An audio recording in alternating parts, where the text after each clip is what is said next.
Il teatro e l'opera sono un'arte di squadra.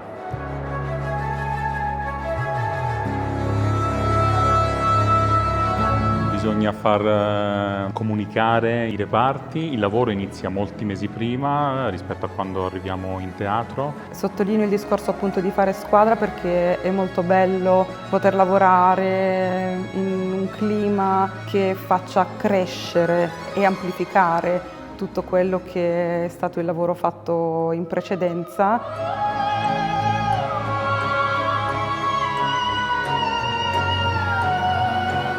Il pubblico vede quello che succede in palcoscenico, che è una conseguenza di quello che succede nelle quinte.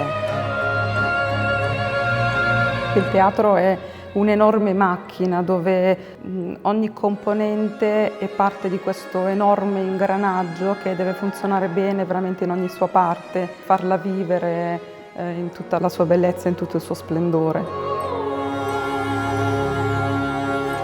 Innescare il gioco di squadra è sicuramente la strategia per portare in scena uno spettacolo organico e con una sua identità.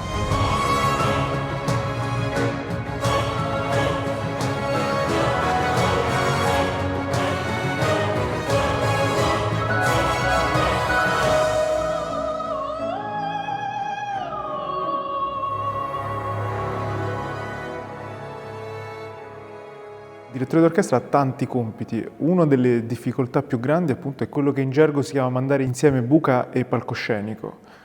Ovvero, cosa significa? Noi abbiamo nella buca, nella fossa del teatro, più di 60-70 musicisti d'orchestra.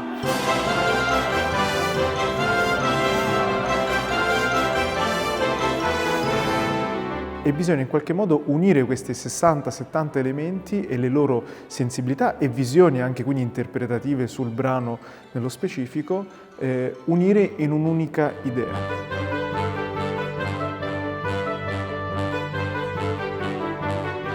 Quindi entrano in gioco delle altre figure, i tecnici, coordinare anche il lavoro dei vari dipartimenti. Quindi come si concerta il lavoro anche con il trucco e la sartoria.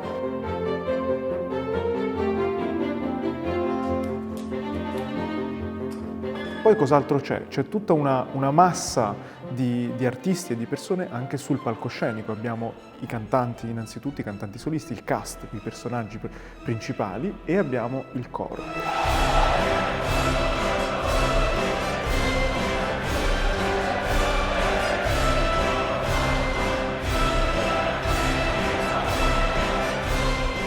Certo, sicuramente c'è quella adrenalina sana che anzi è assolutamente necessaria, cioè chi fa un mestiere come questo deve metterla un po' da conto, però appunto si tratta di un'adrenalina sana, quella che ti permette di essere centrato, di esserci.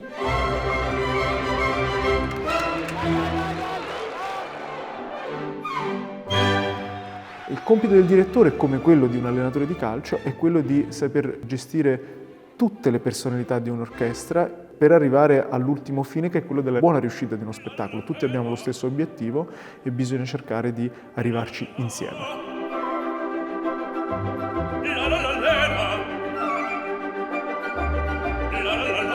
Bisogna capire i colori della musica e quali immagini visivamente possono rendere quei colori.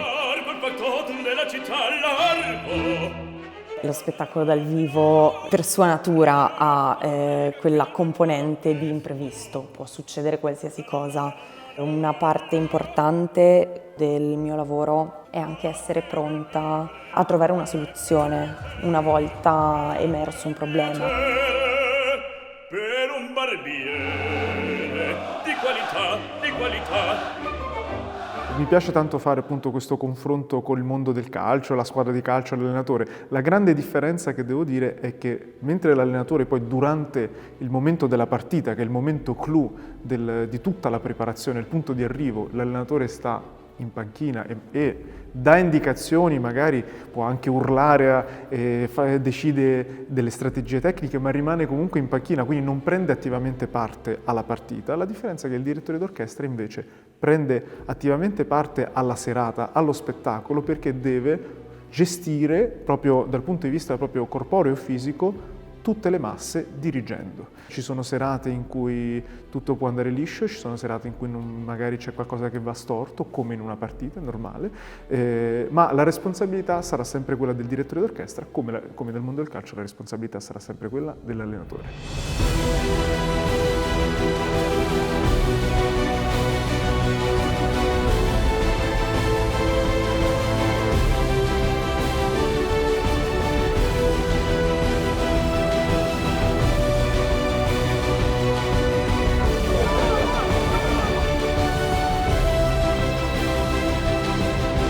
Sicuramente il lavoro che crea una squadra in palcoscenico e quindi cantanti, attori, maestranze, tecnici, musicisti, tutti insieme per il risultato finale che poi è il nostro gol e poi alla fine l'apertura di sipario.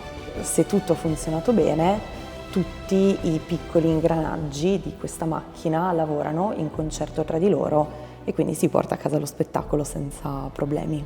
Non è solo un lavoro sulla drammaturgia, sulla storia, sul narrare una storia, ma anche con quali tinte, quali atmosfere, perché la musica, sappiamo bene, ha i suoi colori, ha una sua identità e lavora direttamente con la pancia e in qualche modo l'immagine deve provocare nello spettatore sempre un piccolo shock che riguardi non la testa ma la pancia.